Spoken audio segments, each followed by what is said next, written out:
So the first thing we want to do is remove the side saddlebags.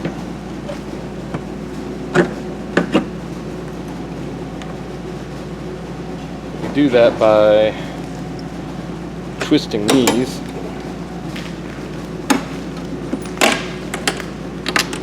And then lifting the bag off. For the second step, you want to remove the seat. Just comes undone with this single bolt and nut. It slides right off. So next you want to position your jack square underneath the bike and lift it just to the point where the rear wheel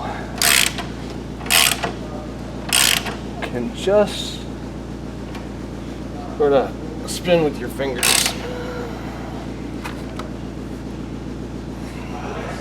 So to remove the shocks, you usually want to start with the bottoms, just so that we don't have the tops dangling around. It's usually a good idea before you start to drain all the air out of your shocks. If you have an air suspension, there's a Schrader valve on the other side, just kind of like releasing tire pressure. You just push on that, bleed the air out, and you shouldn't have any air in your system. So I have the bottom one loosened up for me. So I can pull this out.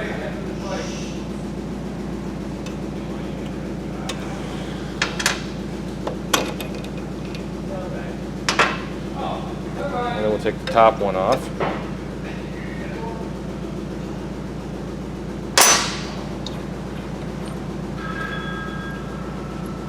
So if you need to remove the air hose from the suspension, you just do that by pressing the red valve in and the hose comes out. We're going to leave these on because these shocks are actually old and they've got a small oil leak. So by taking both sides off as a set and leaving them connected together, you don't end up with that nasty oil everywhere. Also, before you ever try to pull those cables, make sure that the air pressure is drained from the system. The bushings on here have a pressed fit, so you want to put a little bit of lube on there, and then some channel locks will help you press this into space. It doesn't matter which side you do this on, just as long as they're both matching when you're done. So on the bottoms you want to make sure that they're on the same side. So get ready for installation. You're going to want to get a couple things together. First of all, the shocks come with a new washer. You want to use those. They're a little bit smaller and fit better. Recommend cleaning the bolts. If you got like a wire brush or wire wheel, just help them go in smoother. You're going to want to use red Loctite to keep them from coming out. And the top bolt, at least on this model, gets torqued to about 80 foot-pounds of torque, and the bottom one gets torqued to about 35 foot-pounds of torque. Make sure your torque wrench is in good shape, and always check your manuals on your torque settings to make sure you're doing it properly. Once you get the top in, you might have to fiddle with the height of the bike a bit to make sure that the bolt on the bottom actually gets lined up properly. Now, if you have a 2009 and up that has any of the detachable hardware that mounts to the shock mount, normally you install the shock this way, but for the 2009s with the detachable hardware, you're actually going to want to mount it this way. Actually, that's another point. The inside of this bearing here should be facing towards the bike when you install it.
So to set the suspension preload, you want to make sure that your shock is all the way set up to the top.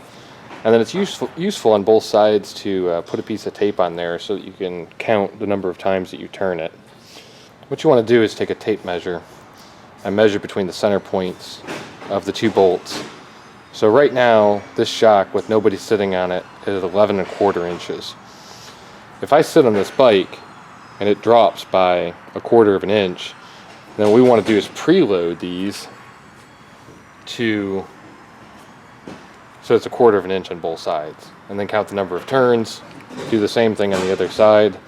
That's basically how you go about setting the preload on the bike, depending on your own rider weight.